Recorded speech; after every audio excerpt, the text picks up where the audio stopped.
क्या आप 18वां ऊँट बनना चाहेंगे? आप सोच रहे होंगे 18वां ऊँट क्या होता है? वेल, 18वां ऊँट वो शख्स है जो ना तो खुद किसी प्रॉब्लम में फंसता है, और अगर उसके फैमिली या फ्रेंड्स में कोई किसी प्रॉब्लम में फंसता है तो ये 18वां ऊँट उन लोगों को उस प्रॉब्लम से बाहर निकालने की सक्षमता रखता है। एक्चुअली प्रॉब्लम कुछ होती नहीं है, सिर्फ सॉल्यूशंस की कमी है और हम एक नॉर्मल सिचुएशन को प्रॉब्लम का नाम दे देते हैं। एक समय की बात है, एक बुजुर्ग इंसान रेगिस्तान में सफ़र कर रहे थे और रास्ते में उनका खाना और पानी ख़त्म हो गया। तो उन्होंने सोचा कि आज रात में मैं पास के किसी गांव के अंदर शरण ले लेता हूँ और अगले दिन से अपनी यात्रा शुरू करूँगा। तो वो पास के गांव में एक घर में गए, उन्होंने दरवाज़ा खटखटाया।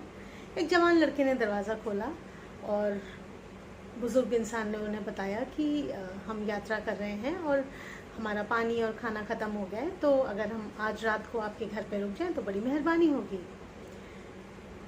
तो लड़के ने बहुत मेहमान नवाजी दिखा के बुज़ुर्ग इंसान को घर में बुलाया, उनको खाना खिलाया, उनके ऊँट के लिए भी प्रबंध किया खाने पीने का।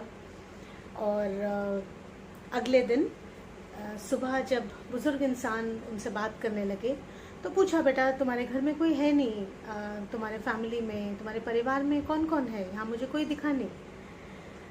तो लड़के ने बड़े परेशान होकर बताया कि हम एक्चुअली 3 भाई हैं और मैं सबसे छोटा भाई हूँ। मेरे 2 बड़े भाई हैं और कुछ ही समय पहले उनके पिताजी का देहांत हुआ था और उनके पिताजी प्रॉपर्टी में तीनों भाइयों के नाम बंटवारा करके गए। बड़े भाई को आधा हिस्सा, बीच वाले भाई को 1/3 हिस्सा और इस लड़के को 1/9 1/9 हिस्सा प्रॉपर्टी का दिया गया। तो बुजुर्ग इंसान ने बोला, तो बेटा दिक्कत क्या है, आपका मनमुटाव क्यों है भाइयों का? तो लड़के ने कहा कि असल में हमारे पिताजी के पास प्रॉपर्टी के नाम पर केवल ऊँट थे और ऊँट भी हैं 17। अब 17 ऊँटों में हम आधा, 1/3 और 1/9 हम कैसे हिस्सा करें? सिर्फ इसी कश्मकश में तीनों भाई आपस में एक दूसरे से झगड़ा कर रहे हैं। कोई चाहता है कि एक भाई अपना शेयर सैक्रिफाइस करे, कोई भाई कहता है कि नहीं मैं नहीं करूँगा। तो इस वजह से उनके पास कोई सोल्यूशन नहीं है। तो बुजुर्ग इंसान ने कहा कि बेटा ये तो बहुत छोटी सी प्रॉब्लम है, आप अपने दोनों भाइयों को बुलाओ, मैं आपकी हेल्प करता हूँ। तो छोटे भाई ने बोला कि आप हमारी हेल्प कर देंगे? बुजुर्ग ने कहा, हाँ बेटा आराम से।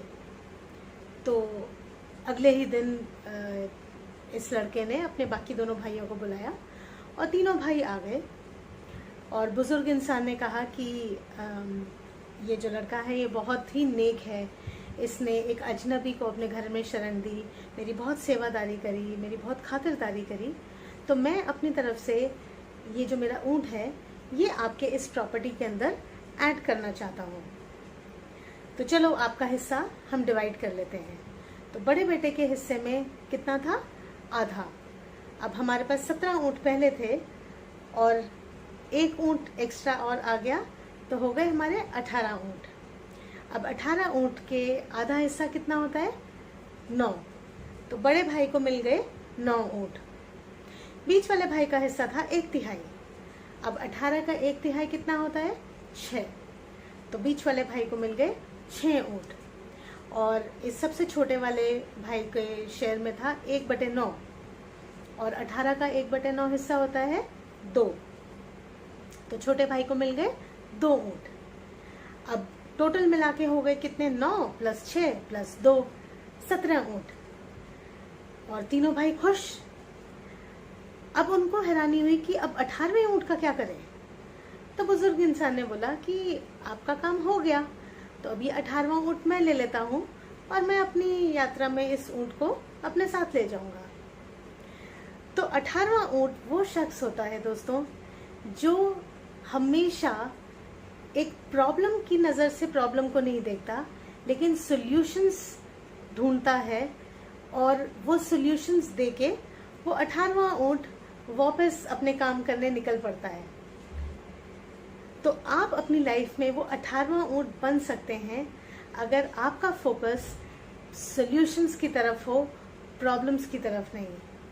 और प्रॉब्लम्स कुछ होती नहीं हैं, सिर्फ सॉल्यूशंस की कमी को हम प्रॉब्लम्स कहते हैं। उम्मीद करती हूँ आपको ये वीडियो पसंद आया होगा। वापस आऊंगी आपके लिए ऐसे कुछ नए वीडियोस लेकर।